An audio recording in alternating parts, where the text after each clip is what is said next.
Hello everyone, and welcome to this meeting of the James Gillespie's High School Parent Council, the first meeting for the 2023-24 session. I'm Sarah Scott, I'm the Chair of the Parent Council, and I'm delighted you can join us here tonight. I'd particularly like to welcome any new S1 parents or parents who are otherwise new to the school, and I hope you find this meeting useful. To start with, can I make the usual apologies for any technical issues we might have during the meeting? For example, if you are having problems joining us or hearing us, or if one of the presenters' Wi-Fi freezes, we ask for your patience. As was trialled last year, there are live captions available for this meeting, provided in English, Polish, Ukrainian, Italian, Urdu and Chinese, both simplified and traditional, and you can access them via the settings button in Teams. So just a few other points before we start the meeting properly. The only people who can be heard during the meeting are the presenters. Everyone else attending can write questions via the Q&A panel but can't be heard. Questions will be published for everyone to see by our parent moderators, so if you would like your question to say private, please say so when you type it in. And if you see a question on the Q&A panel that is similar to one which you would like to ask, could you like that question rather than ask a repeat? Please also make sure that all questions and comments are expressed in an appropriately courteous way. The meeting is being recorded and it will be put online for those who can't make it this evening, so please don't share any personal information that shouldn't be made public. And we will try to answer as many questions as possible and to cover a range of topics. However, if you put forward a question which we don't manage to answer and you still need a response, please do follow that up by email to the school or to the Parent Council so we can deal with it after the meeting. Finally, we're aiming for the meeting to last between 1 hour and an hour and a half. The Q&A board will close before the end of the meeting and a notice will be posted to let you know when that is happening. So tonight the format of our meeting will be as follows. Firstly, I will give a quick update on Parent Council activities. Then we will have the presentation from Nigel Cotter, Deputy Head Teacher, and he will be talking on the subject of SQA Results, Tracking Attainment and Reporting. So welcome to the meeting, Nigel. We will then take questions on that presentation and Nigel's work looking after all things SQA at the school. Following that, Neil McCallum will give his head teacher's report and then there will be the general Q&A. So let's start now with the Parent Council update. And firstly, I just wanted to explain very briefly what the Parent Council is and what it does for anyone who is unfamiliar with it. There are Parent Councils, in fact, for all Scottish schools in the state sector anyway, at both primary and secondary, and these were set up under legislation in 2006. And as the Parent Council here, like all others, we are drawn from the whole group of parents and carers at the school, which is known as the Parent Forum. To represent that, things like putting forward parents' views on issues, consulting and providing feedback to the school, providing refreshments at school events, fundraising for school projects, equipment and other things, coordinating with other parent councils, and making representations to the City of Edinburgh Council. We have prepared a short note on the Parent Council and what we do, and the link was for that was included with the joining instructions for this meeting. It is also on our website, where you can additionally find out more about our activities, as well as recordings of previous online meetings and other information. It is at jghsparentcouncil.org, and again, that is in the joining instructions. We normally hold 6 open meetings throughout the school year. We are online for this Parent Council meeting, but this year, as last year, we are planning on having a programme of alternating online and in-person meetings. So our next meeting will be our annual general meeting for 2023-24, which will be held on Wednesday, 11th of October in the school. And this will be when the Parent Council itself and office holders such as the Chair, the Treasurer, the Secretary and others are appointed for the coming year. It will also be the chance to set the Parent Council's agenda for 2023-24, and we would urge parents to come along to the school library to join the discussion and find out what the Parent Council does. And if you are interested in becoming involved with the Parent Council in any capacity, then please do get in touch. You can contact us by email at jghscouncilcomms@gmail.com or via our website or on the school website in the Parents tab. We really do need parents to be involved. This is a big school, and the more people taking part, the more we can get done together. So moving on now, one of the things that I would normally report on is what has been happening at the meetings that occur regularly between the Council and Parent Council representatives from Edinburgh schools. These are a very important way for us to find out about Council plans and for the Council to hear from parent representatives. However, these meetings have not yet started for this school year, so I have nothing to report on that at the moment. However, in connection with the Council, there are a couple of issues which I would like to report back on. You will probably be aware that school excursions abroad have not restarted after the pandemic, and this has been a source of concern at our school and at many other schools. The Council has in fact been creating a new policy for travel, which involves looking at justification for trips, at equity of access for pupils, and at how to arrange trips so that the environmental impact is minimised. Just before the summer holidays, I was one of the parent representatives for the integrated impact assessment for this new policy, and it was planned at that point that the new policy would be rolled out for this new school term. So it is to be hoped that we will see that soon. I understand also that the plan is that there will be a review in 12 months to see how well the new policy is working and whether it needs tweaking in any way. The other council issue I wanted to report on was rising roles and capacity at the school. Earlier this year, the Parent Council sent what was quite a long and considered letter to Joan Griffiths, who is the convener of the Education Committee at the Council, and that was setting out the background of how the capacity issues have developed at the school since the rebuild in 2014 to 16, and we asked for a structured discussion with the school about planning for rising roles. We did eventually receive a response, and I'm happy to say the Council has agreed to set up a group from the Council, the school and the Parent Council for these discussions.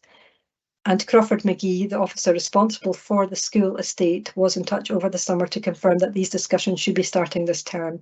So we will keep you updated about any progress on this. Now turning back again to Parent Council activities, as you know, the Parent Council restarted its traditional role of providing refreshments at school events as the events themselves restarted last year. And this included the opening of the Darach building, the Christmas concert, Spring Fling, Parents' Evenings, the Piece of Information Evening towards the end of term, and the end of term celebration of sports, amongst other events. We do this for two reasons. Firstly, because we think it is a way of making school events even more sociable and enjoyable, and this did seem particularly important last year, having had 2.5 years without school events. And secondly, that the Parent Council has traditionally raised money for our Small Sums Fund, which is used to support projects at the school. We're always looking for additional people who would be able to help at events. If that might be you, then please do email us at the PC email address. If you put your name forward, don't worry, you don't have to help at every event. There's not a commitment of that sort. You would just be on a list of people contacted for availability as events come up. It is a great way to get involved with things at the school and to meet other parents. And we would love to have more volunteers to help, so please consider if you would like to get involved in this. There are other ways in which you can easily support our Small Sums Fund as well, through a donation direct via Parent Pay, when you're in there doing other things such as paying for school meals, and also through easy fundraising when you're shopping online. More information on how to do that is available on our website, or you just go direct to Parent Pay. And that takes me nicely on to Parent Council finances. So our constitution requires an account of our finances at each Parent Council meeting, and this has been provided in full by our Treasurer, Ros Ingle, and is on our website. But just to give a quick overview, the balance of the Parent Council bank account as at 4th September was £2,725.45. The application window for the Small Sums Fund for 2023 closed on 31st of July, and we received 15 bids from the school to a total value of £7,000. Now, we have a surplus of £5,000 from the school year 2022-23, which is made up of the money we have in the bank account and the money held by the school on our behalf in Parent Pay. So the bids have been examined by a subgroup of the Parent Council, and the school will shortly be informed about which bids have been successful, and that information will also be published on the Parent Council website. The full accounts for the school year of 2022-23 have been completed and examined by Dougie Stirling, and we thank him for giving his time for another year. These will shortly be up on the website and will be presented along with a full finance report at the annual general meeting. So that's all from me. Thank you very much for listening to all of that. We can now proceed on to the other parts of the meeting. Can I just ask Kate, our producer for this evening, to pass us over now to Nigel Cotter for his presentation. Thank you very much.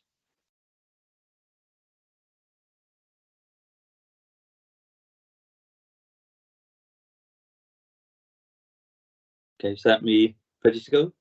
Live. Excellent. Thank you very much. It's nice to be here. This is my first proper event with the Parent Council. Just come along and said hello. Oh, says I'm no longer live. Am I still there? Look. Hi, I'm not sure what's happened. Okay. Your camera seems to have gone off. Yep, so I put my presentation on, but can everybody hear me? Because it says I'm no longer live, but I'll just ignore that. Okay. I'm not sure the live event can hear us actually. Yeah, I'm not sure. I'm going to send you live again, Nigel. If your camera's on. Go back to it. Disappears when but there we go. All right. Okay. Okay. We'll go for it again. It's when I think it's when I switch to the PowerPoint, it does strange things. Oh. There we go. Okay. That looks better this time. Okay. We're good? Yes. Yeah, so it's nice to be here for my first formal presentation to you all.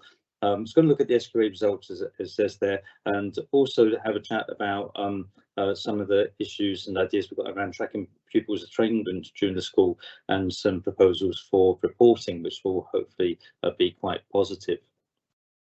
So looking at the SQA results, one of the traditional ways of measuring attainment is to look at the number of pupils who get 5 passes at level 3, which is National 3, 5 at National 4, and 5 at National 5 or level 5, because there's other qualifications at a similar level. And this year, it's the best attainment since 2018 in S4, with particular improvements at 5 at level 4 and 5 at level 3. And this will be in no small part due to the work that... Sorry, Nigel, to interrupt. I don't believe that your presentation is being shared. Okay.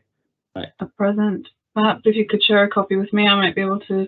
Yep, either that or what I can do. Can I come out of the meeting for a minute? I'll come back in with my Okay. Okay, that yeah. And as usual, I can do both, but it's not letting me today. Right, so I'll be back in a moment. Okay, thank you.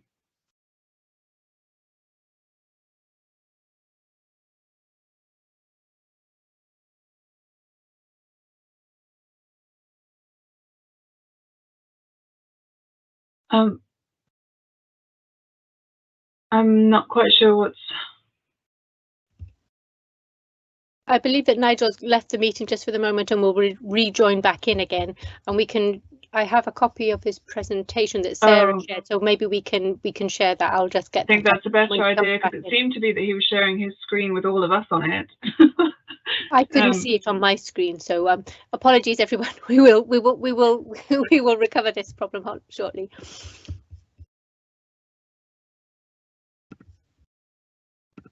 Right, I'm back. Just waiting for the presentation to start up. Okay.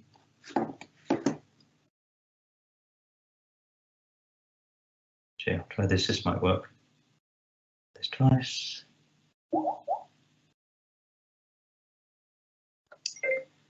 Right. Now, I don't know if you can see 2 of me.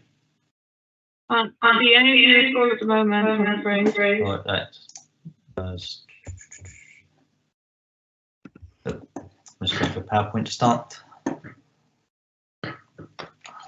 Sorry about this, everybody. I'm glad you apologise for any technical issues in advance, Sarah.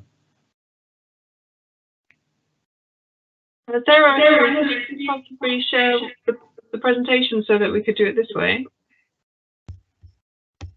Yes, I think so. I'm just looking for my copy, and I had my copy. Desktop.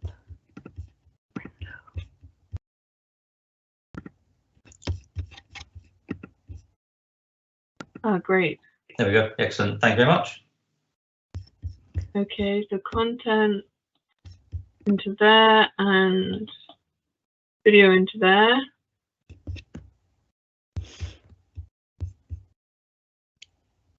I'm not sure we can see, Nigel, you're very dark somehow on what we can see of you, but I think you are live now and your presentation is there as well. So yeah. You can hear me. We can hear you. Yes, and we can see the presentation. The presentation and my words will be more important and useful than my face, to be honest. So we'll just go with this, if that's okay. Start again. Daisy Vu here. If we just go to the next slide, I'll just go through the statistics we normally talk about. So we can see the number of pupils who gained 5 awards at level 3, 4 and level 5. And it's the best attainment since 2018, with quite a big jump for levels 4 and level 3, and that will be down to the work that Tanya Peters had done almost certainly with the pupils who were at risk of not achieving very much. And if you just go to the next screen for me. At the end of S5, we had a spike in 2018, and that spike followed through to 2019, as you'll see. So look, we had a particularly able year group there, and so the results are fairly steady. With if any trend there, it's really hard to spot, because we got a couple going up slightly in the last between that session and this session, another going down. So really attainment's pretty steady. It has been since really 2018. The intervening years missed in 2020 and 21 because the method of assessing the SQA results just meant that they weren't comparable very easily. So the authority just ignores all of those. We just look at the pre-COVID results and the post-COVID results.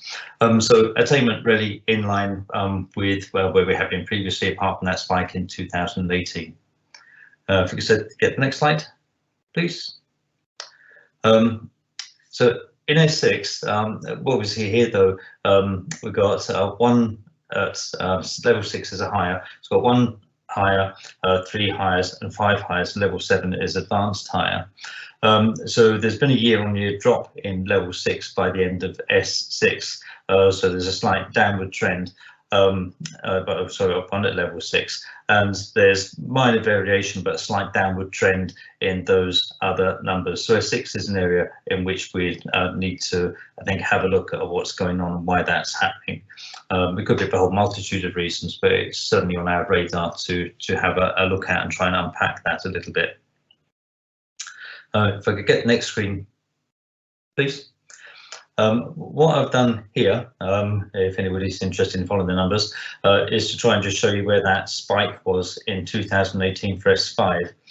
So if you go along the S5 row and the 2018 column, I've coloured the pupils in there in green. The yellow boxes show us which year group. It follows them through year groups. S4 in S4 in 2017, S5 in 2018, S6 in 2019, and the other colours do the same thing. So you can see how one year group progresses in terms of its attainment. So in 2018, S5 was particularly strong, and that followed through into S6, which is why we had those little spikes in the data. It just appeared to have been a particularly able year group. We haven't got any other evidence to substantiate that other than the SQA results. If I could go on to the next screen, thank you. So that's one way of measuring our attainment. Another way would be to just look at the number of passes that we get at each of the different levels. So I've started with National 5, and this would be across all year groups S4, S5 and S6. And the bands down the left are the awards the SQA give the pupils. Bands 1 and 2 would be an A, an A band 1, A band 2, bands 3 and 4 are Bs, bands 5 and 6 are Cs, band 7 is a D, and then bands 8 and 9 are no awards, with 9 being a lower performance than 8. And so what we can see that they've worked out the number of bands that we gained this year and compared it with last year's, and then worked out that out as a percentage of the number that we actually presented, and then compared the year on year. So we can see from the box at the bottom that this year we presented 1,758 pupils for Nat 5 exams, and against 1,619 last year. I didn't have the roll figures to hand, so maybe that our roll was increased as well. So it's hard to tell just now whether that was more per pupil or exactly what the difference was due to. But what we can see in the top row, we dropped 2.9% in terms of the percentage of the cohort got A band ones, but we actually gained percent in total for A's, because the band ones were down, but the band twos were up. The cumulative total just basically adds up the band ones, then the band twos, then the band threes, band fours, and so on. So that if we look at the 2023 column and then go down to band 6, we can see that 88% of our pupils gained a band 6 or C or better in 2023, and another 6% would be rounding in there to make numbers not add up quite rightly. So we got a D, and 5% didn't gain an award at all there. And so you can see that our total number of A's is up, the total number up to B band 3 is up. By the time we get to the bottom, band 6, we've got a very, very small drop in the percentage of pupils gaining a pass at Nat 5. But the total absolute number would be slightly higher because the number of presentations is higher. So I hope that makes sense. So really, on the whole, positive results in line with previous years. Forget next screen, please. What I did here, because we're interested in what's happening in S5 and S6, I had to look at the number of presentations we were making at National 5 in S5 and S6. And looked at the pass rates there. This is quite surprising that we only have 67 young people in S5 presented for National 5 and 27 in S6. I thought the number might have been higher. And when we look at the pass rate, particularly for the S5, where 55% of the pupils are passing, so 45% are not. It really begs questions about the courses we're offering, the advice pupils are getting about which courses they're going into, the support that's available, etc., etc. So I think this does start to cause us to go and have a think about what's going on in the senior school for pupils for whom higher isn't the next step. I'll get the next screen, please. I've done the same thing with higher. This time the numbers have dropped, so we've got a slightly lower number of total presentations, but there has been a drop in the number of awards at all grades, and it's particularly high in the A band 1. Yeah, so we can have a look at what might have gone on. What I'm currently doing is trying to match up the pupils who sat their highest last year and look at how they did in their prelims and how they did in their S4 exams, so we can start to get a better handle on what might be happening here, and so we can start to ask relevant questions and take appropriate interventions once we've got some idea of why these numbers dropped this way. And advanced higher, their attainment largely in line with last session. If you look at the column on the right hand side, we're like 1% down slightly, but we've got a significant number of more presentations. So there's a slight decrease in the percentage gain in ACC. But we went up from 220 presentations to 242, and the changes there are probably within the level we'd expect by varying cohorts. So we're quite happy with the advanced higher. It's really the national 5s and the highers that we need to have a look at. Next week. Now, Neil wasn't able to share these figures last year because these come out in February. Last year, Neil shared a lot of figures that included elements about deprivation. Those figures don't come out till later this month, so I can't share those with you just now. We don't have that available, but I have something that Neil didn't have last year. And ultimately, the whole purpose of school is to get pupils to somewhere they want to be and somewhere they'll be successful. This is looking at our positive destinations at James Gillespie's. And so this year our positive destinations were slightly down last year. I've missed a percentage sign off on my presentation there. 96.24% of our young people were in a positive destination. We're slightly behind our virtual comparator, but slightly ahead of the City of Edinburgh Council schools, the Forth Valley area schools, and the national figure. There's lots of work goes on with Brian McPhail and Kyle Hamilton, our careers advisor, and we'll carry on working hard on that. If I get the next screen. And this is just, you can see where our young people went. A good number into higher education, well above the Edinburgh regional and national average, not as high as our virtual comparator. And that isn't necessarily a good thing or bad thing. The best course for the route for a young person is the best route for that young person. And so providing, I think that we're clear about young people going, they're clear about where they're going, that they're well supported and they're making good choices. I don't think that's necessarily something to worry about. Similarly, those going into employment and further education above the virtual comparator, and that will be almost certainly because they've chosen that route instead of higher education.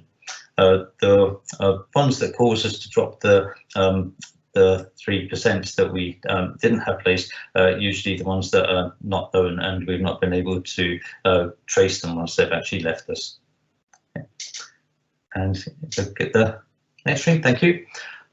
So in terms of standout results, we got one pupil gained 8 national 5s at 1 higher at A grade. Another one got 9 national 5s. Another one got 3 national 5s and 1 higher. The ones who have more than 8 subjects, it's typically a language or music. They'll be doing off timetable where they've got an interest or a skill and ability that allows them to do that, and we'll try to support that where we can. In S5, I've got 5 pupils gained 6 hires at grade A.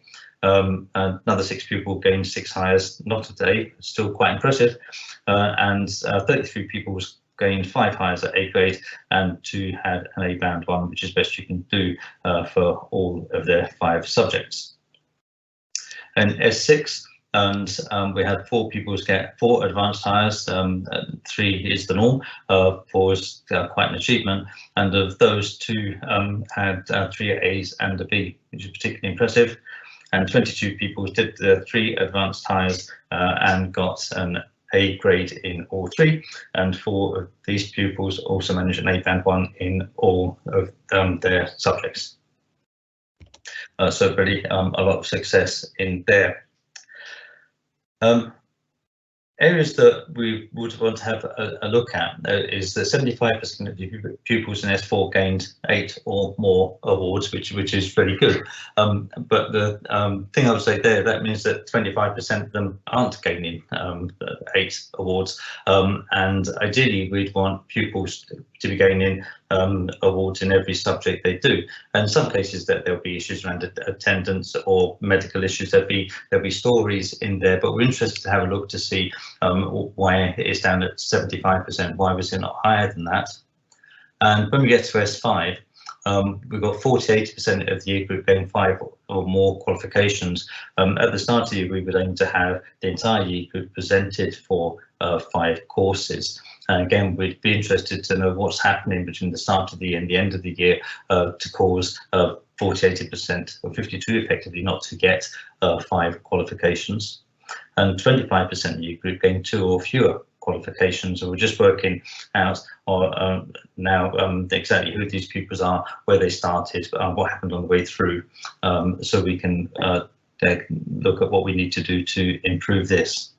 In S6, 7% gained 4 qualifications, 33% gained 3, and 51% of the year group gained 2 or fewer qualifications. So the questions we've got at the bottom there is like, we need to work out who these pupils are, and what was their path to get there, how did they do in S4, how did they do in S5, how did they do at prelim stage each year, are there any patterns in any of this, when was it apparent things were off track, and what we need to be able to do is identify the pupils at risk of not achieving as well as we want them to at an early stage.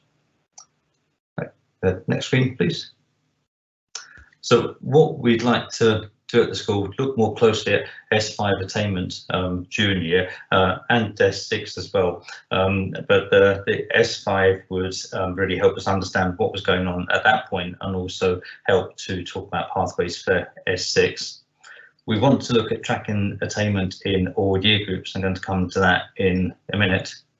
Have a look at the effectiveness of our reporting to young people and parents, using the information that we have to help young people make informed choices, because it may be that some of these young people chose courses that weren't appropriate for them because they didn't have enough information or misunderstood stuff or whatever could have happened. Use our tracking data to identify young people whose progress is at risk of going off track and support information around the course and process for S4 and S5 to make sure that people are choosing appropriate courses that they're going to succeed in. So that's where we're going to be having a look. Now, we've started conversations with the staff, and so this is quite an opportune moment to mention it to the parents as well.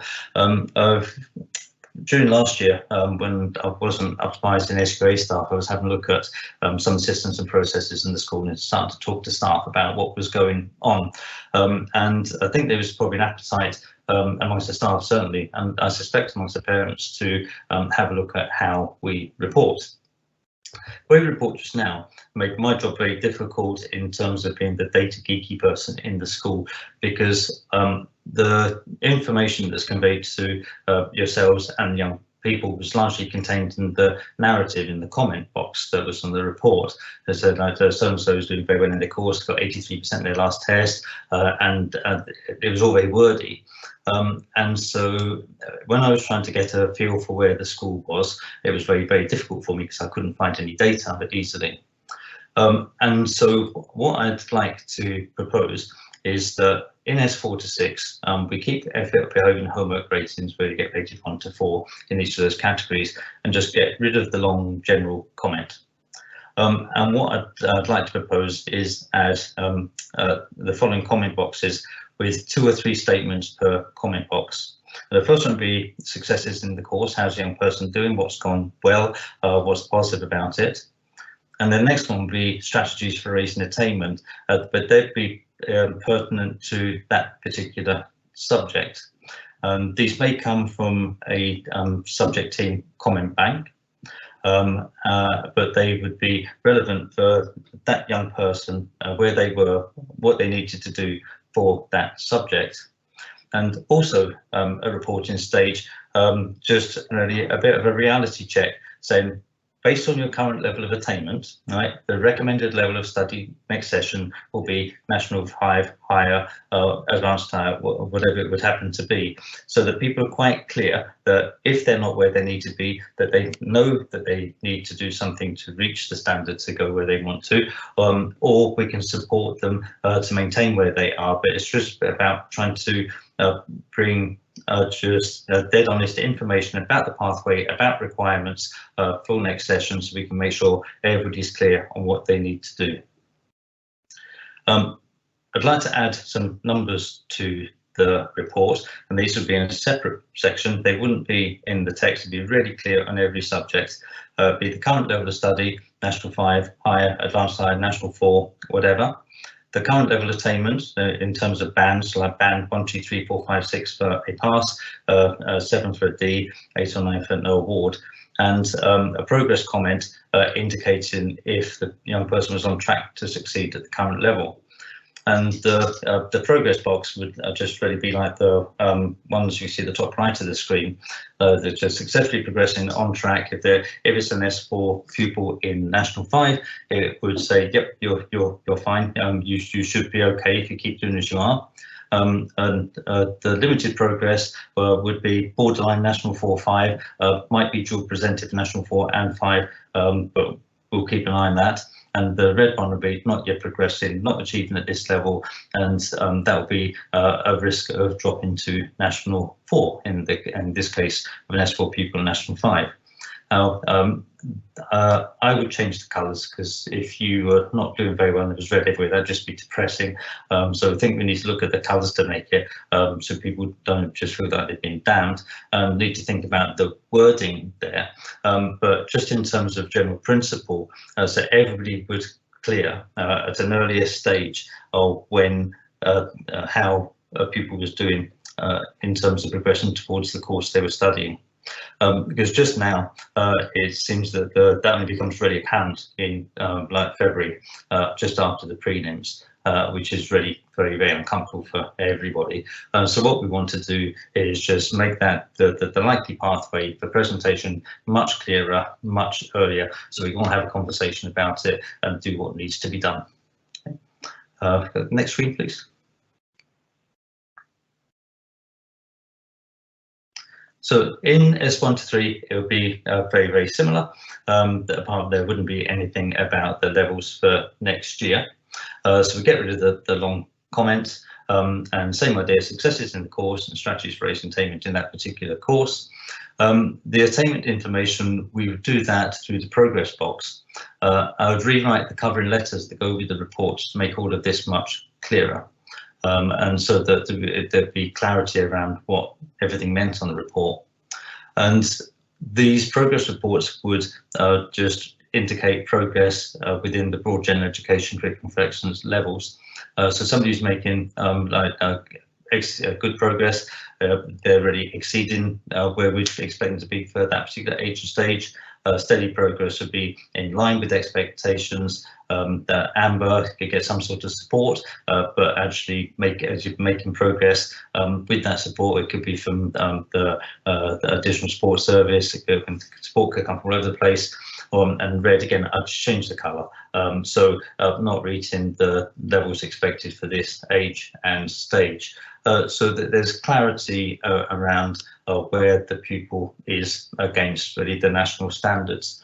And if someone was working really, really hard, but making limited progress because they did find that learning difficult, they did find school difficult, they could still do really well in their effort, behaviour and homework, and they still get the successes there, and there should be positive recognition, but there would be just really notifying everybody that actually this young person is struggling with their learning just now. Okay. Again, the exact wording we can look at, and the colours are being inclined to change so that it's just people don't feel that they've just been put down by the boxes. Okay. Next screen, thank you. Now, one of the reasons for choosing comment banks is that we'd like to try and increase the number of reports for next session. We have to do the reporting within the working time agreement. We've got a fixed amount of time to do everything, and so by making the reports a bit sharper and a bit more focused and a bit quicker, I'm hoping that we'll be able to get in a couple of reports next session for each year group. We've got clear and consistent communication of the young person's progress, because there'll be similarity in the way in which we're reporting all the way through from S1 to S6. We're recognising the positive achievements that young people are making. We've got a targeted focus on raising attainment for each young person in each subject. We want to encourage discussion about progress at an earlier stage. If a young person isn't making the progress that's expected, the earlier we have the dialogue around that, and we have a conversation about the pathway the young person's on, what support everybody can put in, then the better it is for everybody. It makes the presentation pathway clearer at an earlier stage in terms of when young people can be expected to be presented at different levels, and there's nothing wrong with with doing National 4, then National 5, or going sideways to National 5s, and there's no wrong way for anything. It's about the best path for that person. And the earlier we have those conversations and we understand all the options, really the better. And that comes into really informing course decisions in S2 and in S4 and S5, and after that beyond school. And the other thing this will do is it will give us data to support whole school monitoring and tracking, so we can actually see where somebody might be struggling, when we can see if there's patterns that we need to worry about, and so that we can see where we need to direct resource. We can see if that resource has made a difference. And so I think it provides a number of benefits across the range there. Next screen, please. So, and I'm in the process of consulting staff just now. We open our 4th year reports on the 19th of September for staff to start completing. And I'm quite keen to get it in place there, because 4th year is one of the year groups that particularly benefit from this. I'd like to consult with pupils and parents around this and see if they're happy with what we're proposing. I need to read the wording for the progress statements there, because if we get that wrong, that could be quite upsetting or distressing or frustrating for people. And I'm going to rewrite all the covering letters. They'll probably be longer, but the aim would be to write them in a clear way, in education jargon-free language, in a way that's easy for everybody to understand exactly what we're talking about and what the report means. So I think that's my last slide. Yep. So the next one is just any questions. Thank you very much for that, Nigel. That was very interesting. There's clearly a lot of information in there, quite complex information, and it's very interesting to have that kind of data presented. Just before, there are a few questions on the Q&A board, so we'll maybe go through those, or as many of those as we can manage. Although this is a very important topic, obviously we'll need to leave time for the head teacher to give his presentation as well, give his report as well. But Nigel, if I could turn to some of the questions on your topic from the Q&A board. Yeah. So one of them I think was quite an important one. Would it be possible to explain again what you mean by the 3+, 4+, 5+ figures? I think there were 6 and 7 as well at the beginning, because I'm sure that's very clear to you, but for us, it's a little bit more obscure. Absolutely, it's one of the ways. It's quite an old school way of measuring school, the success of a school, and so they look at. There's the whole raft of things here. I just stuck with what was done last year and replicated that for this year. So for 4th year, the data I put there was 5 at level 3. 5 at level 4 and 5 at level 5, and the numbers about the percentage of pupils that have achieved that. So level 3 would be National 3. Going back, that would be like foundation and standard grade. National 4, level 4 is National 4, or there could be National Progression Awards level 4 and slightly old general, and level 5 is National 5 or credit in old money. Okay. And there's other measures that have 1 at level 3 and so on. And so I just stuck with this because that's all the data was there. What it doesn't do, it doesn't count the number of pupils who got 8, it doesn't count the number of people who got 1. It just gives a snapshot of the broad attainment across the school. There's loads and loads of other ways of measuring the success. Is that helpful? No, that's very helpful. Thank you. I was just going to suggest, Nigel, do you want to put your camera back on again now? Because otherwise I think poor parents are going to have to watch me it's supposed to be patiently listening to your very interesting responses. It should be on. I've switched to my desktop and I've not used Teams on my desktop for about 2 years, and it's not behaving the way it used to. So to get my camera on, I have to log out and log back in again. So I'll probably probably better not to do that. Yeah. Okay, so if we could maybe, I did want to move on to some other questions, just to group some comments together to keep it more simple. There are a few comments on the proposed changes to reporting, and I appreciate this is quite a complex issue, and I see from the path you've got planned for consulting on that, then there's various stages to that. But you'll see in the Q&A that there are comments about whether the long comments are actually quite helpful to parents, and whether the colour scheme should be maintained along with that, or whether there is enough feedback given so that people know in advance that the National 5 is not going to be a realistic outcome, and then moving on to National 4. Could just sort of maybe boil it down to two things. Firstly is, in terms of parents' input, how would you propose to consult parents on that and bring views together with those of pupils and the staff about the best way forward for this? And could you just comment again about the relationship between the frequency of the reporting that you're hoping for, and what I read from what you were saying is that would be simpler, maybe more schematic, but that would allow for it to be more frequent and then to pick things up earlier, if I'm understanding that correctly. Yeah, I'll do the first one first. I haven't thought about exactly how I'm going to consult with parents. I've already worked with yourselves on that one in the first instance, have a chat with Neil. It was when I was talking with all the curriculum leaders, I just realised that within the school there was, I think, quite an appetite for change in this respect, and so decided to just try and do it now, because this is the time to do it at the start of the year, because we have the biggest impacts. And so I'll just try and get moving on that as quickly as possible in terms of working with the parents. The thing is, once we've actually started, let's say we started with S4, we could still carry on refining things on the way through the year in response to feedback if it wasn't working the way it was we were wanting it to. So I'll have a chat with yourselves about how we might best do that, and I'd be really interested to get a really widely representative body of parents. And the thing is, I can pull some data to help work out who might not be particularly engaged with the school and who's highly engaged in everything else, because we want as many people as possible to engage with the reports, so that they do their job.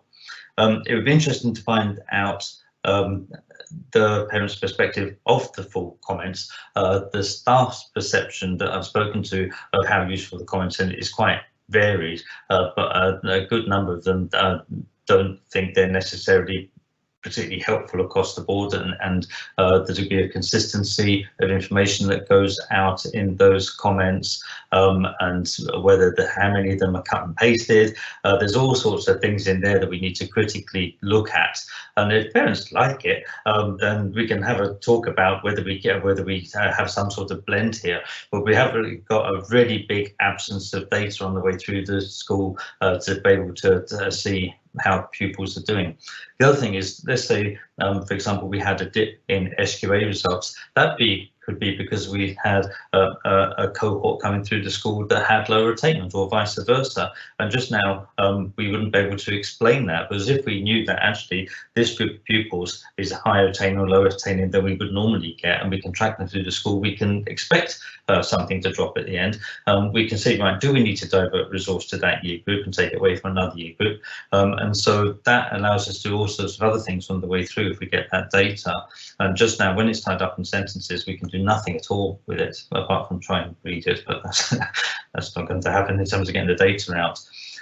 In terms of trying to increase the frequency, writing the full reports is incredibly time consuming, and by moving a lot of the information that's going in sentences into, when the staff put it in, it's basically like a spreadsheet. So typing in so-so is working at National 5 and progressing well, they got a band B, band 2. What would happen instead is the teacher just type a 5 into a box and put a 3 into a box, and then that leaves them more time to think about what the strategies for attainment are, and it gives us the data that we need. And if we can shave the time off the reports across the school, the intention would be to try and increase the number of reports we've got. And also, if we can show everybody that we do useful things with the data that we're gathering, I think there will be real appetite for more reports, because we can actually see the difference that it's making and provide people with a set of data and provide them with intelligence effectively. So by shaving a little bit of time off, by being a bit sharper, a bit faster and getting the data in, you get something that's clearer, that's consistent, you get more of it, and we get to monitor the work of the school. Thank you. That's very interesting. So just to keep things, well, actually, I was going to make one comment before moving on to another question. Depending on what the head teacher thinks, I think there's been a reasonable amount of success in the last year or so, having sort of little groups of parents to be involved in discussions on issues that they're interested in, and that you know, keeps allows those who are interested in focusing on a particular issue to feed their comments into the school, and that might be a way to deal with parent consultation for this particular proposed change. Can I come to a very simple kind of practical question? There's a couple of them. One is about when do we know when the prelims for the S4s, the NAT 4-5 prelims, or NAT 5 prelims, will be before Christmas, are going to be, and could you confirm also that the higher prelims are going to be after Christmas rather than before Christmas, because that's also an issue of confusion. Yes, so as my experience last year, these dates are burnt on my brain. The 41 starting the 20th of November to 5th of December, I think it is, and the S5-6 ones are the 15th of January to the 30th of January. Okay. And I don't know where I'm going to hold them yet, because I need to see how many pupils are in the exams and how many spare rooms we've got in each of the campuses. Great. Thanks very much for that, for confirming that. There are a few questions about data which the school might have or might be able to analyse. One of them is there any gender disaggregated data from what you've got for SQA? Can we compare data to other schools in Edinburgh and in Scotland? And the question also asks about the UK, though clearly that's going to be a different exam system. Can you say anything about what you can do with the data, what you can get from it? Well, I haven't done anything with that yet. We've got systems that can basically take the data out into any way that we want. It could be male or female. It could be by whether someone's got additional support needs. It could be whether the ethnic background is. It could be whether they've got English and additional language. It could be all sorts of things. So we've got the capability to, by SAND, as a level of deprivation been addressed. So we've got the capability to do lots of things. And just now what we're doing is focusing on the pupils who haven't done so well. And because we are able to pull out all sorts of data, it will help us to try and spot what those patterns are. There's a degree of comparison with the other schools in Edinburgh. That isn't always particularly helpful. For example, I was at Drummond for a little while. I think if we were Drummond to Gillespie's, it's not a fair comparison. The catchment's totally different. Everything's different, and so to some extent, there's an element of comparing apples and pears. And so what the virtual comparator does in the some of the data we look at, we haven't got that yet for this year. It builds a virtual school where for every one pupil of ours, there's 10 other pupils who randomly pick from other schools who will have similar demographics and everything else. And they build a virtual school that is compared against ourselves. And so that's the one that we compare ourselves against. And so you need to be careful of just direct comparisons between another Edinburgh school or all the Edinburgh schools, because you have to take really the whole socioeconomic background of the school, nature of the catchment area, and lots of things into account when you're doing that. Thank you very much, Nigel. There was a couple of comments, I'll just roll them together actually, about what is perceived as a downward trend in hires, and whether, I'll just find it again. Oops. Oh, I'm in the wrong place. The downward trend in hires has been happening for the last couple of years and has been brought up before. We have seen GGHS rankings drop over time. What improvements are happening? What is what is being done about it, basically? And also other comments saying, can we agree that school league tables are not a useful tool to assess performance? They only indicate which schools are best at preventing less able pupils from sitting exams. For example, C grades might be a great achievement for some and might be the grade they need for their college courses. So I guess that's two kind of views. First of all, can you say, do you think that there is, or is it meaningful to say that there is a change in higher performance, given obviously the pandemic, which changed the way that people were examined altogether, and the fact, as you say, that sometimes there are cohorts which just perform better than others, and whether that is a meaningful way of approaching it in your view, when considering how the school performs and how pupils perform overall?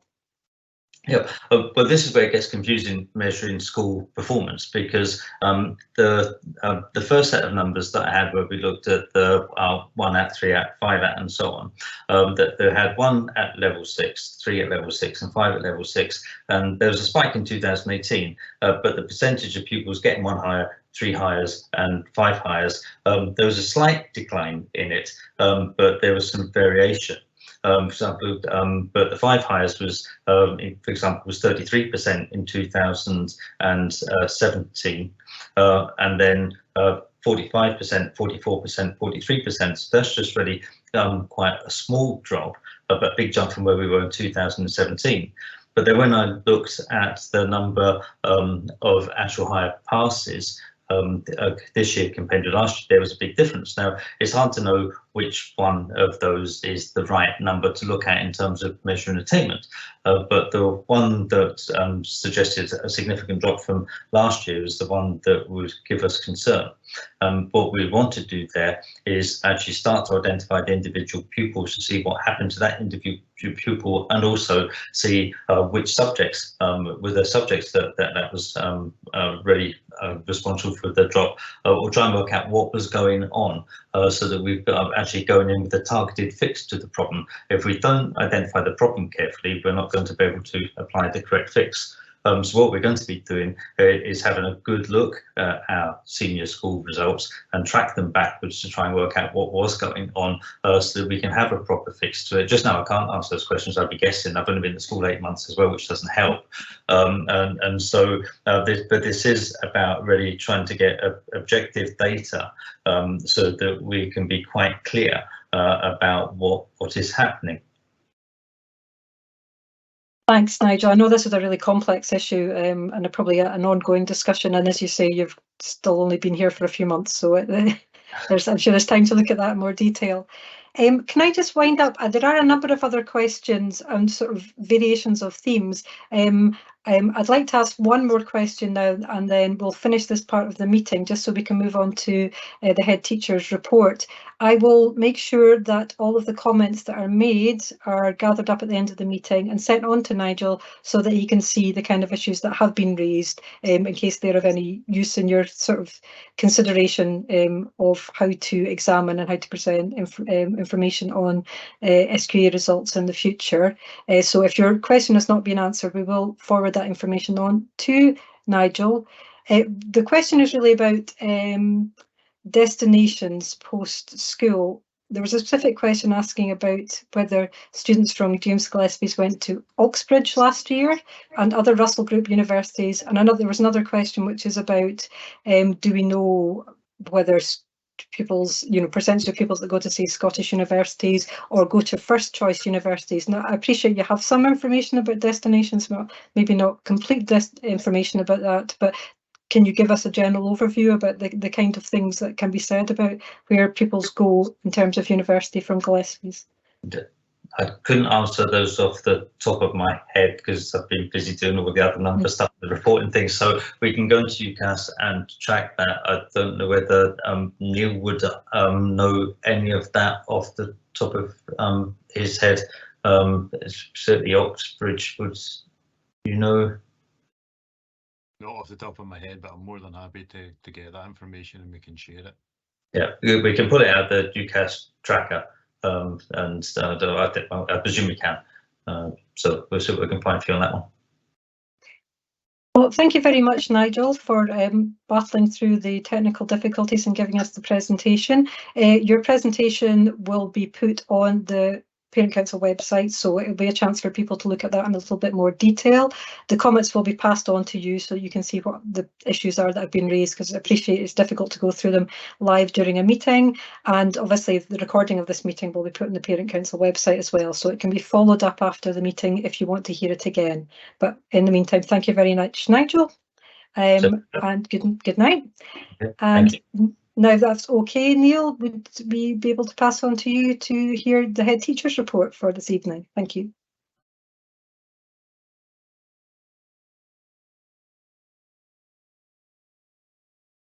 That's great. Thanks, Sarah, and good evening, everyone. Lovely to be back, and hope things are going well for everybody. Thanks to Nigel for his presentation there. And again, as Sarah said, we'll take away the questions which are in the feedback there and look at trying to give that feedback. I can certainly see there's questioning around the gender breakdown as well, and again that's the information we'll be able to access, and happy to share that. So updates, I'll work my way through them. Hopefully quite a few of the updates that I'm going to share with you will answer some of the questions that have been appearing in the Q&A. So I'll start with staffing, and being in quite a positive position. We had one full-time permanent vacancy in CDT. We've managed to appoint a new member of staff, Mr. David Sturrock, who will be joining us on Monday the 2nd of October. We currently have supply staff in supporting for that vacancy, but Mr. Sturrock will start with us on the 2nd of October. And our non-teaching staff in our support team, unfortunately, we've had quite a change in our science lab technicians. We had a very strong team in science, very supportive of the learning and teaching. Our senior lab technician and one of our other team members have actually gone back to university to become teachers. So that's fantastic news. A third member was headhunted by a geology company, and that was their master's background. So again, delighted for them, and they have moved on to the next chapters in their journeys. I'm pleased to say that we managed to interview last week and have appointed 3 excellent new additions to the team, and we'll be getting them started as quickly as possible, but are also appointed a new senior lab technician from within the team that we had, so a lot of change there in the science team, but again working hard to make sure that learning and teaching is continued to be supported, and obviously for our advanced higher youngsters with assignments and supporting them in terms of those aspects.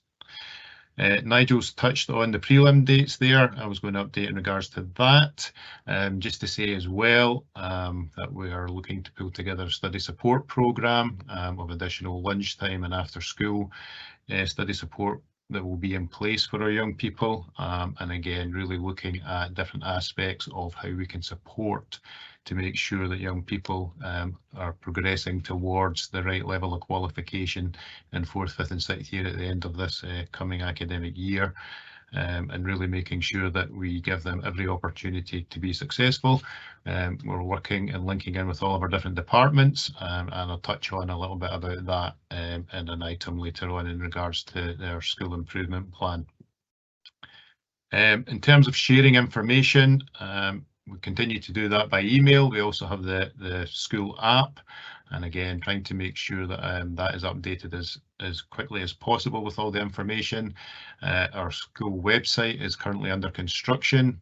We've changed from an external provider to having that in-house. One reason for that is the speed of being able to update the information and making sure it's relevant as possible. So thank you for your patience while we do that in terms of making sure that that information is there and accessible for all of the school community. And again, we'll continue to update you in regards to how we take that forwards. Our Christmas concert, I'm pleased to say the plan is to return to the Usher Hall this coming December, and we've built rehearsal weeks into the calendar. We're working obviously with our fantastic music team and music instructors, and Miss McLennan has been working hard to create a programme that allows all the young people to have the support to prepare them for that. And I know the programme is already up and running, both lunchtimes after school, and it'd be fantastic to see the whole school community back at the Usher Hall. And again, we'll continue to update you with the appropriate information as we progress through the term. Extracurricular activities, Elliot, our Active Schools Coordinator, has issued information to all parents and carers in regard to the Active Schools programme. That email should have come out at the end of last week, and I think he sent a further update today. Mrs. O'Brien, Deirdre O'Brien, one of our deputy heads, is also currently collating those additional study support classes, but also other extracurricular clubs that will be on offer to young people, both at lunchtime after school, and again trying to get that information collated into one place to be able to share that with you, so as you have access to that information, to be able to encourage your young person to take advantage of these additional opportunities, which one will support them either in their learning, but also in terms of the social aspect of school, and gaining some great opportunities.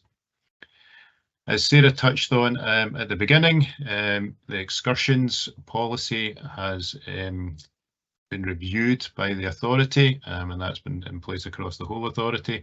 That was shared with schools last week. The key drivers at the heart of that were in and around equity, so access to appropriate opportunities for all young people, the sustainability and eco aspect of trips and the impact that these will have, and again looking at reviewing the paperwork, the policies and the procedures that are in place, and I'm pleased to say that has now been shared with us. The review of that process will look at whether trips are curricular, whether they're extracurricular activities, and the impact of that, and whether they need to be accessible to all young people. Obviously, if it's a curricular aspect, then it should be available to all young people if it's in relation to their learning and development, and again trying to make sure that everything is in place. So staff are very keen to ensure that these opportunities are available. We managed to have some excursions happen last year, and again staff are already beginning that process of offering new opportunities or bringing back opportunities that have been available to previous year groups, and again we'll begin to coordinate that and share that information with you in due course. I've seen a lot of comments in the Q&A in regards to our school dress code. I can understand some of the comments. It's something that as a senior team we've not been happy with, particularly in our return in August, and I can only share with you that it's something that we're looking to review. It's something that we are happy to take forward and do a review of our school dress code in and around uniform and not uniform, what different aspects we want to look at. But again, as Sarah touched on with working groups, happy to include our parent voice in that aspect and look at that. All I can do is to reassure you is that we are challenging young people in regards to the way they're dressing for school and making sure that that's appropriate, and again contacting home where necessary, and again we'll continue to follow up with that because we want our school to be a safe space for all our young people, and we want it to be the best environment for them to come and do their learning and to focus on the learning. So again, that's something that we'll look to take forward over the course of this coming year. As I mentioned in previous parent council meetings, I know the school did a large consultation probably about 8 or 9 years ago now in terms of school dress code and how that was taken forward, and included our cluster primaries in that process. So again, that's something that I think we need to look at and something that involves the whole school community. But yeah, absolutely, we need to make sure that all our young people are dressing appropriately, and we will be following up with that in regards to communications with our young people, but also with all parents and carers, and seeking their support to ensure that that is the case. School photos, our S1s had their photos last week, and we are planning for S6 photos to take place. These normally take place around about October, just before or just after the October holiday, and we're just waiting on confirmation from the photographer to confirm the actual date, and again we'll share that in due course with all of our parents and carers and with our S6. The rising roles, as Sarah again touched on at the beginning of the meeting, school is currently sitting at 1,695. We've got a waiting list for both catchment and non-catchment in all year groups. And as Sarah alluded to, there are plans to have meetings with officers from the council to look at that and to try and build in sustainability and a long-term plan about how we manage the population of the school and how we progress that and take that forward. We started off the year with assemblies for all year groups. We have had all of the year groups into our theatre. There was a bit of a squash and a squeeze with some of our bigger year groups with over 300 in them, but we've made that decision that that was the right way to go forwards, with a real focus on the school values of respect and inclusion, and that's continuing to be a theme that we're looking at with all of our year groups, and really welcoming our new S1s into the school. They seem to have settled in very well and found their feet, thanks to our S6 for supporting them.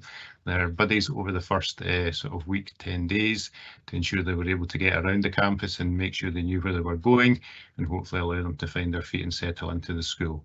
So that's something we'll continue to revisit and make sure that we take that forward with all of our young people. We've had short life working groups looking at homework with parents and with staff, and also looking at communications, and part of that is also looking at how we can ensure that parents and carers are able to support and have the information to support their young people at home with homework, and also the amount of homework that young people are receiving to support them with their learning, and then to look at that and how that progresses through the different year groups. We will hopefully have information to share with you in and around all of these different aspects in the coming weeks, and certainly hopefully before the October break. Thanks to all of the parents that were able to join us for the 2 meetings that we've had so far, and again we'll have another follow-up meeting once we've concluded looking at the different aspects that came back through that process, and meeting with the staff as well, and trying to put that information out there through the website, and also sharing it with you so that you know the best resources to be able to support young people at home, and to support with their learning in terms of accessing that through the Teams, which is one of the main aspects that we're now using with our young people to share homework. An update on toilets. So again, this is something that we've been looking at over the course of the last year with meetings with focus groups. I've had feedback from quite a range of parents, which has been really supportive and helpful. We've managed to have the toilets decorated and improved over the summer holidays. We're currently looking at one of the aspects that was raised over the last year was the fact that the signage for any of the toilets had been removed. So we're looking at having that signage reinstated so that young people are aware. We're also looking at privacy walls. At the moment they're all open onto the corridors for hand washing, and obviously for our young ladies that's not ideal. So we're looking to ensure that, again, similar to our school dress code, that these are safe places, safe spaces for all of our young people, and that we continue to improve them and upgrade them.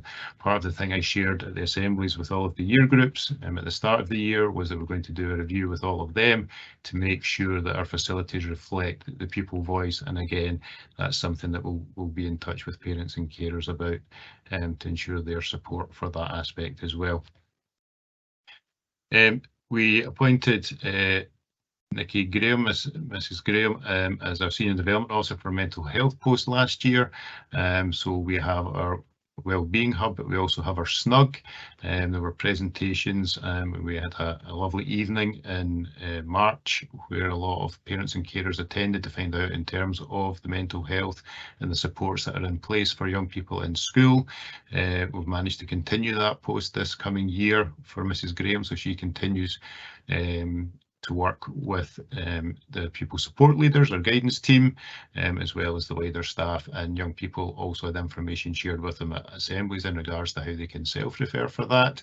And Mrs. Graham is doing an amazing job at trying to support with that first line of mental health and well-being, and the variety of opportunities that are available for the young people to access is increasing, and we're increasing the number of partners that we're able to work with as well. So continue to do a lot of good, strong work there in terms of supporting our young people to make sure we can get them into school and to support them in accessing their learning as well.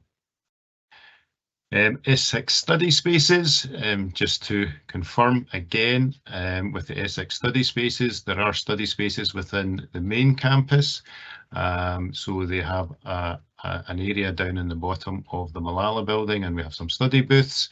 What we've asked our seniors to work with us on this, and again shared with them at assemblies and through their teams, is that because these are open plan spaces, that if there are a class in the space adjacent, then could you please use another space for that period of time.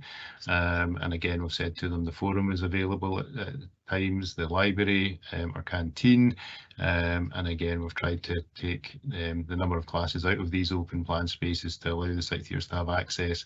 And what we're also doing, similar to last year, is linking in with the pupil voice about having access to spaces in the Dara campus, which again were well utilised by the sixth year last year, and we have more senior classes using the Dara campus in the timetable this year than we did last. So again, trying to make sure they've got spaces that are available to them to support them with study during the school day. And again, I think a lot of them continue to access these spaces at the end of the school day to utilise the digital aspect and use the school Wi-Fi to support their learning and revision, which is excellent, and we're keen to support them with that. So there are definitely spaces available, and again, it's been really great to work in partnership with them. They've been really helpful and responsive to our request, obviously when we don't want to impact on the learning of younger classes that are perhaps in those adjoining spaces.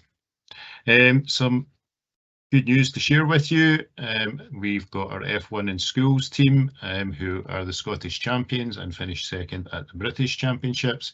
I'd just like to take this opportunity to wish them every success. They are heading off the team of 4 with a member of staff to Singapore for the World Championships. They're heading out this week for the World Championships, which take place there with 28 countries competing from around the world, and hopefully they can go and have an amazing experience and also be very successful. I just have to give an acknowledgement of the incredible philanthropic approach that they've taken. This is all fully funded by them and their efforts to raise funds. They really have gone the extra mile, as well as the incredible amount of work they've had to do to prepare for the World Championship. So we wish them every success.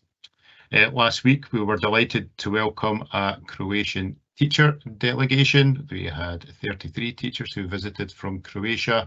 We started with a presentation in the theatre for them, have a little bit of introduction to the Scottish education system. Then we had some of our wonderful S6 take them in groups for tours around the campus. And again, our Croatian visitors were absolutely blown away by our S6 tour guides and very impressed with the school. We then allowed them the opportunity to go and observe some learning and teaching in the English faculty, and half of them did that while half had a presentation and a Q&A where they were able to ask questions about the school and also about Scottish education, and then we flipped them over before they headed off to Edinburgh Castle in the afternoon. So it was lovely to welcome them, and they were very complimentary of the school and the learning and teaching that they were able to observe during their time with us. So it was lovely to have them.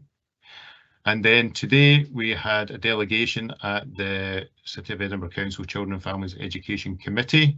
You'll be aware that we won the Gaelic Education Award at the Education Scotland Awards back in June.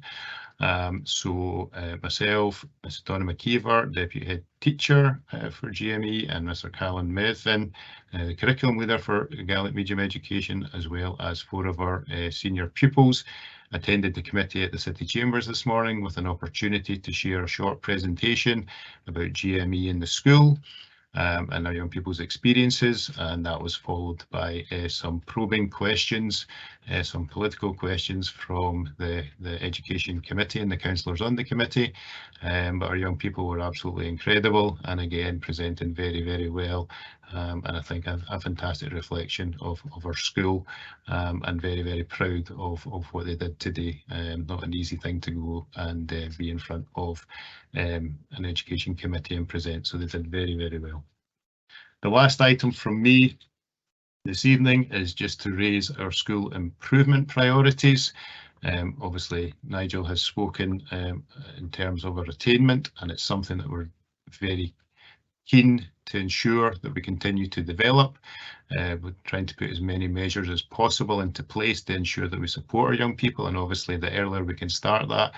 So working with our cluster primaries to really engage in data and information and to have those relationships with our young people, and to look at what we're doing within our own school as our young people work through the broad general education through S1, 2 and 3, and then targeted interventions that we can have in place. And then also the monitoring and the mentoring that we can afford our young people, and that's part of what we're looking at, is that mentoring to support our young people to ensure that they are aware and we give them the skills to be able to be prepared for the exams and to achieve their potential. So this year we have 5 key areas which we're looking at in terms of our school priorities. We have leadership of change, where we're looking to review and update our reporting systems for parents and carers to make sure that we're giving the best information that is possible to support young people, and also to try and increase the frequency at which we give information, because again, we do not want to have a situation where any parent or carer or young person finds themselves with a piece of information that comes as a surprise. We'd like to make sure that that information is there to make good decisions at the right times, and to have the interventions in place as early as possible. We're looking at embedding a United Nations rights respecting aspect, and we're striving for our Rights Respecting Schools Silver Award, looking to really promote the vision and values of the school.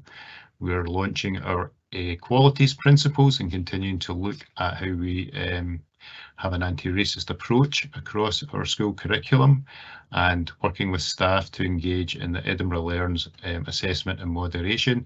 So staff training to look at the moderation, the assessments that are in place, and again the quality of the feedback that we're giving young people to ensure we support them with their learning so as they know where they're at and they know what their next steps are. The second area is looking at our curriculum, and Nigel kind of touched on the development of a pathways choice process. So again, really trying to build a solid programme that young people know what their destination might be, that they're on the right pathway, and we can support them with that, and to try and make sure that they're progressing through the different levels. Obviously, most people will be aware of National 4, National 5 hires, and really we're looking at the wider range of qualifications that are available for our whole school community. We continue to strive for young people to get the best qualifications possible. And as part of that process, what we're looking to do is engage with the SCQF Ambassador Programme, where we'll work with staff and young people to promote the qualities and the qualifications process, and to give an understanding of the range of qualifications and levels that are available there. Already touched on developing our anti-racist approaches and ensuring that's done consistently across the school. And then we're also looking at integrating sustainable development goals right across our curriculum to make sure that our school is as eco-friendly as it can possibly be. Third area, and these are in no particular order, our third priority is learning, teaching and assessment, and again part of that we're going to be reviewing our shared classroom experience, which is where we're in to observe the learning and teaching that takes place in classrooms, For those of you who've been with us over the last year, you'll know that we had a supported self-evaluation in conjunction with the local authority, and all of the key drivers for the school improvements have come out of that. And one of the things we're really looking to drive forward is that consistent approach across the whole school curriculum. So regardless of which subject or which department or which faculty our young people go into, they know they're going to get a consistent high level learning and teaching and get a high quality experience. And part of that process is actually us getting into classrooms and experiencing what's happening in classrooms and looking to support staff. And linked to that will be the review and development of pedagogy and how we look at how the learning and teaching takes place, the key role of feedback, and the development of our digital pedagogy now that we are one-to-one and all of our young people have the iPads, and how that is embedded in the learning and teaching for our young people as well. And continue to provide targeted support to identify groups, so that's the mentoring and the assisting of young people who need that support to try and ensure they achieve their potential. The next area for priority is ensuring wellbeing, equality and inclusion, and we're reviewing and revising the procedures for dealing with bullying and equality issues, and again trying to link that in to make sure that our school is as safe as possible and young people are aware of how to report these issues, and what will happen when they do report these, and the steps that we will take as a school to support them and to make sure again that we have a rights respecting school and a school that is places the young people at the centre of everything we do, embedding qualities, principles and values across the curriculum and making sure that's done consistently. And again, improving our support for parents and carers. Tanya Peters, one of who had the Senior Development Officer role last year, did a fantastic piece of work and research and spoke with parents and carers, and the feedback from that has been partly looking for support and trying to help parents and carers, and a part of that is networking. So again, that's something that we're looking to try and develop as a school community. And then the final area that we're looking as a priority is raising attainment and achievement. So again, targeted support for those at risk of not achieving, particularly in the senior phase. Reviewing our curriculum rationale to ensure that all subjects promote and support equalities and diversity. So we're really trying to make sure that all of our young people have access to an appropriate curriculum, providing opportunities for staff to develop their knowledge of an inclusive curriculum and to have the appropriate tools to be able to deliver that curriculum. And then finally, reviewing how we celebrate achievement and how we promote that in the different aspects of the school, whether that be in school, out of school, but really trying to promote our young people and celebrate them. Okay, so that's me for just now. Thanks, Sarah, and I'll pass back to you. Thank you very much, Neil, for that very full report and for covering so many different areas. It's always a lot to communicate coming back to school after the summer holidays. It's now nearly 8:30 and the meeting has been running since 7, so I propose that we close the Q&A board at 8:30 and an announcement will go in when it's closed, because we have quite a lot of questions and quite a range of questions, though Neil has helpfully covered a lot of the areas which are included in the questions already. We'll aim to take questions until 9:15 and then we'll wind up the meeting at that point. As I said earlier, though, if you do have a question and you would like it answered, then please do follow that up after the meeting with the Parent Council or with the school. So Neil, could I go back to a question which was just very briefly, but it's an issue that's been in the news a lot. We had a letter from the council this week about rack concrete. Can you reassure us that there's no reason to assume there's rack concrete in the school at Gillespie's? Yeah, I've certainly had nothing to raise that issue with us. Obviously, our Warrender Street, Warrender Park Road campus is a very new building, set of buildings completed in and around 2016, obviously with the exception of Brunsfield House, which is a very, very old building, and obviously our Darragh campus as well is a much older building. So the communications I've had with the states at this moment in time don't indicate that it's something that is impacting us at all as a school. But again, if anything comes to light, absolutely be more than happy to share that as quickly as possible. Thank you very much, Neil. Could we go into a completely different kind of question now, which is, can I ask what the school policy is when children are being disruptive in class? My son likes his teachers, but describes the school as too soft when it comes to dealing with poor behaviour. Many thanks. Yeah, absolutely. We have a behaviour policy in place. If young people are not behaving, then obviously we would expect staff to be intervening. Conversations with young people, moving young people in classrooms. If that's not having the appropriate impact, then again, it's we have a local timeout system in place where young people can be put into a different classroom for the remainder of that lesson. We would always then look to take a restorative approach and try to make sure that we build the relationships to make sure that young people are in classrooms as much as possible.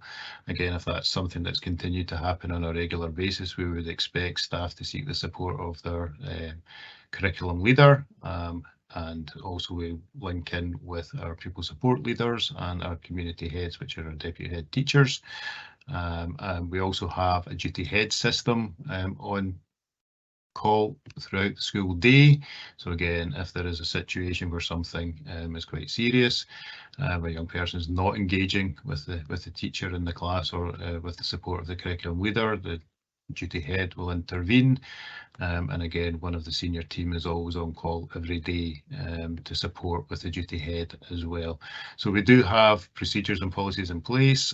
We do have a referral system where we expect staff to be feeding that into the system to make sure that we have an overview for our young people.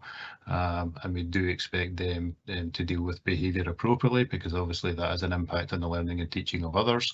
And so we'll certainly be looking for that to be the case, that young people are supported to have the best experience in the classroom. So yeah, we absolutely do have policies and procedures in place, and we certainly would expect staff to follow them at all times. Thank you very much, Neil. So a different issue which has been raised is about vaping. The question is vaping still an issue at the school? I see there is to be a Scottish Government consultation about banning single-use vapes. Are they a litter problem, or are they being used at the school? Yeah, at or around the school, sorry.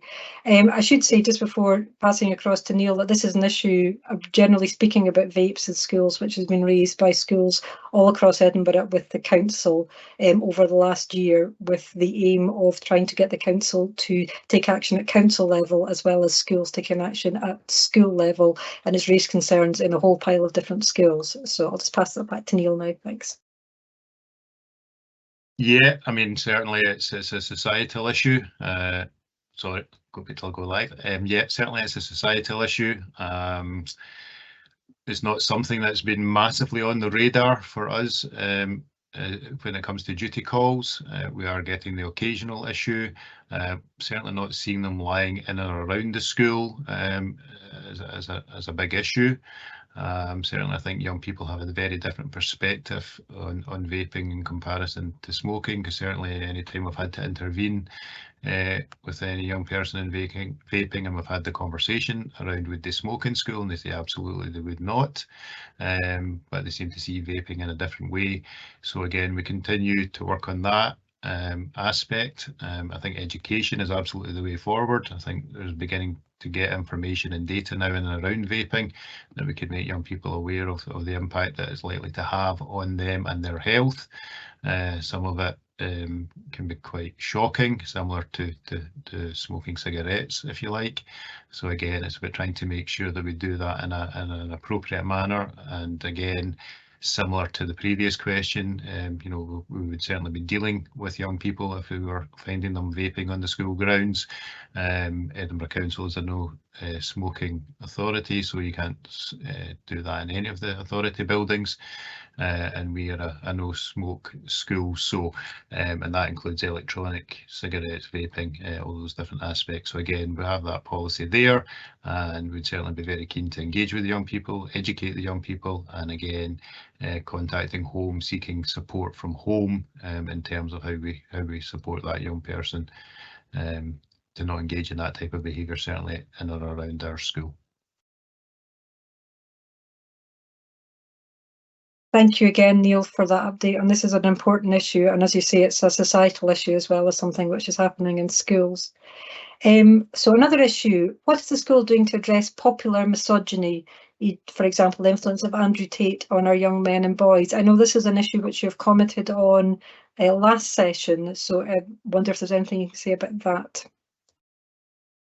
Yeah, again, at the end we had hate crime assemblies with several of our year groups at the end of the last academic year, where there were presentations from staff within school, but also with Police Scotland, and again trying to educate young people and work with young people. We've got the opportunity to work with a couple of external agencies, one Scottish Government, one Edinburgh University, in terms of working with groups of pupils to try and educate them about these different aspects. And obviously I mentioned earlier about our assemblies and about inclusion and respect, and obviously that's very much at the heart of how we treat each other, how we look after each other, and again doing a lot of work, particularly with our S3s and S4s, but again, like all of these things, trying to do it in an appropriate and sensitive way,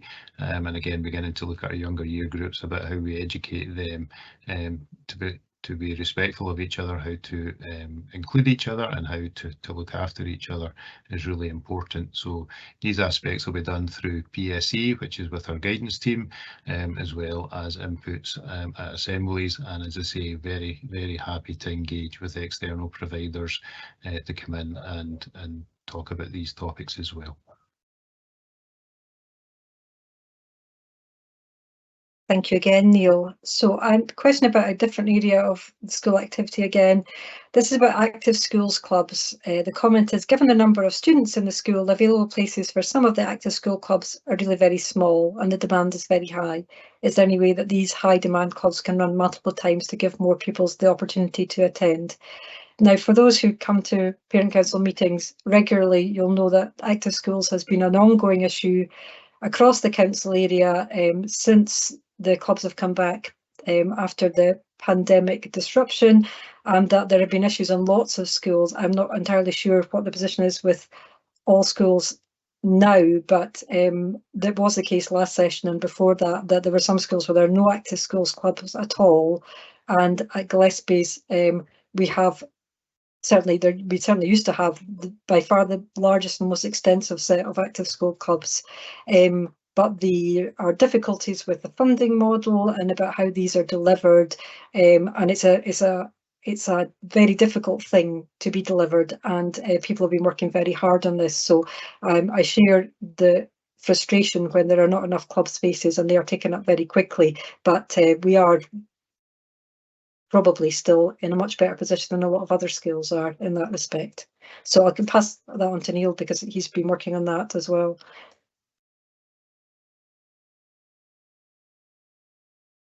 Yeah, thanks, Sarah. No, absolutely. We're very keen to try and give every young person the maximum opportunities, and again it comes back to the facilities that we have, and the access to these facilities. Our PE facilities are used pretty much from 7 o'clock in the morning through to about 10 o'clock at night, and really it's the time and the access to the facilities is part of our problem as well.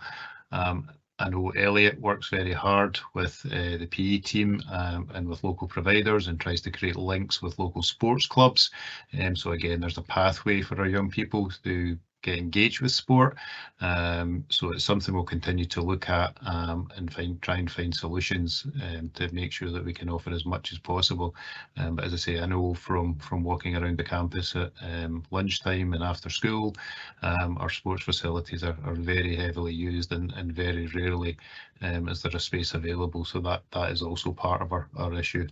But again, I've certainly been taking that back and taking it forward with Elliot and the wider team to see if there's anything else that we can do in terms of offering more opportunities.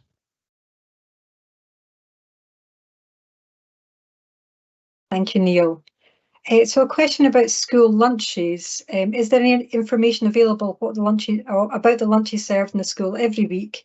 My son in S1 says the queue for lunch is often very long, and one day there was no main meal available when he tried to order lunch, so he had to buy snacks instead of a proper meal. So clearly this is an issue which is going to affect principally S1 pupils, because beyond S1 pupils are allowed off campus, so it's easier for them to get lunches elsewhere. Where is information available about lunches, and what can be done about issues such as the lack of availability of food for S1s who have to remain on campus? Thanks.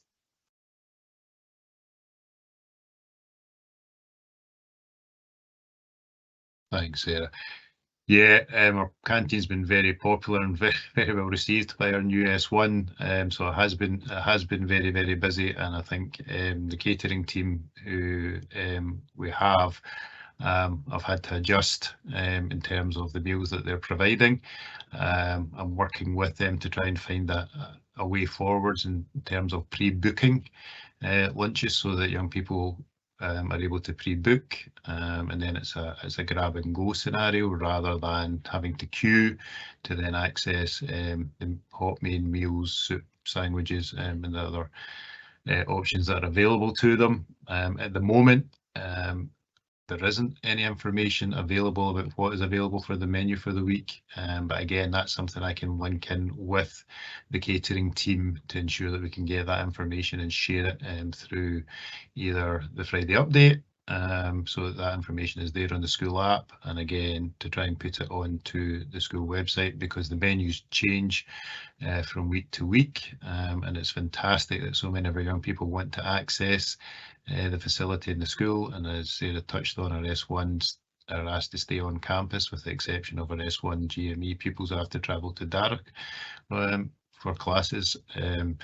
So that means they're restricted in terms of what they can access at break and lunchtime. But again, we try to have staff members there to support with that.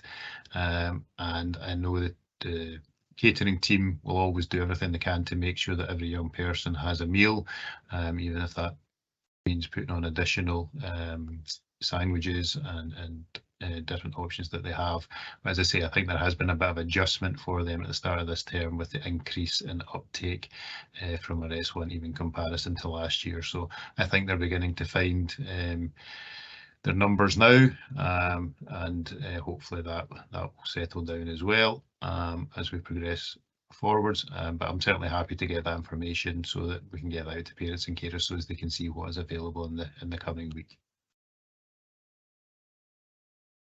Thank you, Neil. So just a couple of questions before we draw to a close this evening. One comment is about the varied educational background of parents, and asking, would it be possible for parents to have an introduction to the Scottish education system as you gave to the creation teachers, or could that presentation be shared? It would be helpful for parents like us who are not used to the Scottish education system. I think that's something that comes up at Parent Council a lot, for parents who have come from different education systems, just getting a grasp of what is happening, what the process, what the progress through the education system is, and what all the jargon means. It's a very jargon-filled system. I guess most education systems probably are. And even for parents who have been through the Scottish education system, like myself, it has changed a lot over the years and continues to change. Is it possible, or does the school have access to, or can it signpost parents to information which might be useful in just giving an overview of how the system works and what are the important things to know about it?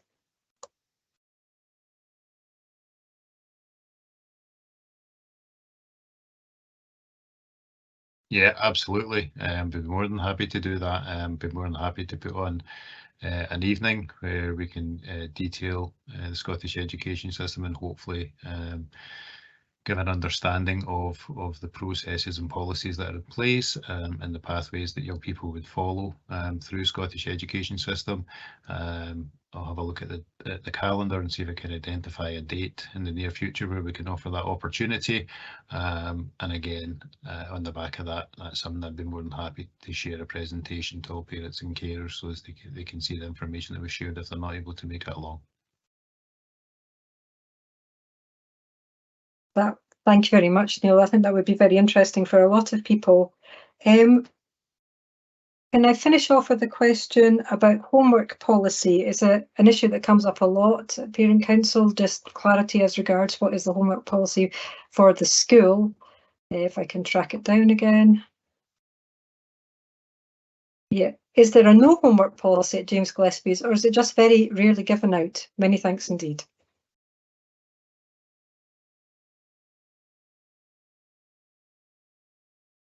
So I kind of touched on this a little bit earlier. So based on the feedback that we got through the Parent Council last year, and obviously just coming into post myself, we set up a short life working group where I met with parents that were keen to come along and discuss the homework and the support that was available and the information that was available to support young people at home. And again, we've had 2 meetings in regards to that. We definitely do have a homework policy. And again, I think part of what I've discovered over these 2 the short life working group and investigation is that that's certainly not consistent across the school, not consistent through our year groups. Again, that's something that we're looking at to try and review and to put a policy into place that supports young people to be able to develop their learning as well. So that's certainly something that we're working on in the background at the moment. And as I say, I will be following up with the short life working group and then trying to get information out to the whole school community as soon as we possibly can. That's great. Thank you for covering that, Neil, and for just reiterating again what you've discovered through the homework working group, which I think is a very good example of the school working together with parents and others to look at from different angles at the same issue, and it's the best way forward in a lot of different areas. And it's been a really positive thing that happened last year. Thank you for dealing with all the questions, Neil. I think we'll draw the evening to a close now. I'd like to thank everybody who's joined us this evening for being here and for all the questions that have been asked. As I mentioned earlier, if you do have a question that wasn't answered and you want to answer, then do let us know after the meeting. Thank you also to Nigel for his presentation, and thank you to Neil for his report. As always, we're really glad to have the opportunity for parents to hear direct from staff about all the issues which have been covered this evening. This is a final reminder that our next meeting will be our AGM on Wednesday the 11th of October, and we will send out more information near the time. Please do consider volunteering to get involved in the Parent Council, and if you would want to be involved in the discussion in person at the school, then that's a great opportunity to do so. So thank you again to everybody here, and good night.